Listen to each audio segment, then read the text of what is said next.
اعوذ باللہ من الشیطان الرجیم بسم اللہ الرحمن الرحیم شروع اللہ تعالیٰ کے پاک نام سے جو بڑا مہربان اور نہایت رحم کرنے والا ہے۔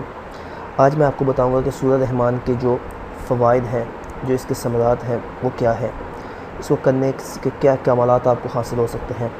تو آپ نے بڑے غور سے یہ بات سننی ہے۔ اس کے فوائد، سورہ رحمان کے فوائد: دل کے والو بند ہوں، گردے فیل ہو گئے ہوں تو سورہ رحمان روزانہ 21 دفعہ پڑھیں۔ اگر پڑھنا نہیں جانتے تو روزانہ 21 مرتبہ سنتے بھی جائیں، یعنی کہ آپ کسی موبائل میں اس کو کر لیں یا پھر آپ اسے انٹرنیٹ سے پڑھ لیں، سن لیں۔ سورہ رحمان کے اوپر انگلی بھی پھیرتے جائیں، یعنی سامنے آپ رکھ لیں اس کو اور ساتھ ساتھ سنتے جائیں، اس کے اوپر انگلی پھیرتے جائیں۔ جو بچہ کند ذہن ہو، اب نارمل ہو، بچہ شرارتی ہو، کوئی فرد بیمار ہو، اس کے سرحانے سورۃ رحمان ہلکی آواز میں لگا دیں، مستقل لگا رہنے دیں، اس کو مطلب بند نہیں کرنا آپ نے۔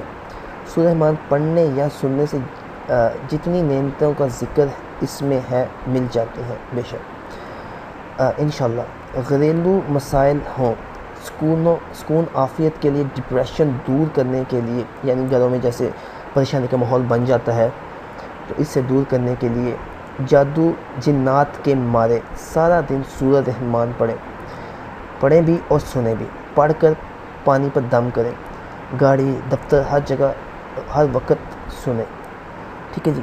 اس کے کمالات آپ نے دیکھے، اس کے فوائد آپ نے دیکھے۔ اب آپ اگر نہیں پڑھ سکتے تو اسے کم سے کم گھر میں لگا رہنے دیں اور یا اسے سنتے رہیں۔ اپنی گاڑی میں ہے تو وہاں پر اسے لگائیں، موبائل میں تو ایسے ہینڈ فری کے ذریعے آپ یا جس طرح بھی آپ سننا چاہیں اسے سنیں، تو انشاءاللہ یہ بہت سارے فوائد آپ کو حاصل ہوں گے۔ اگر آپ کو یہ پسند آیا میری یہ ویڈیو تو سبسکرائب کیجیے گا اور مجھے دعاؤں میں یاد رکھیے گا۔ اللہ حافظ۔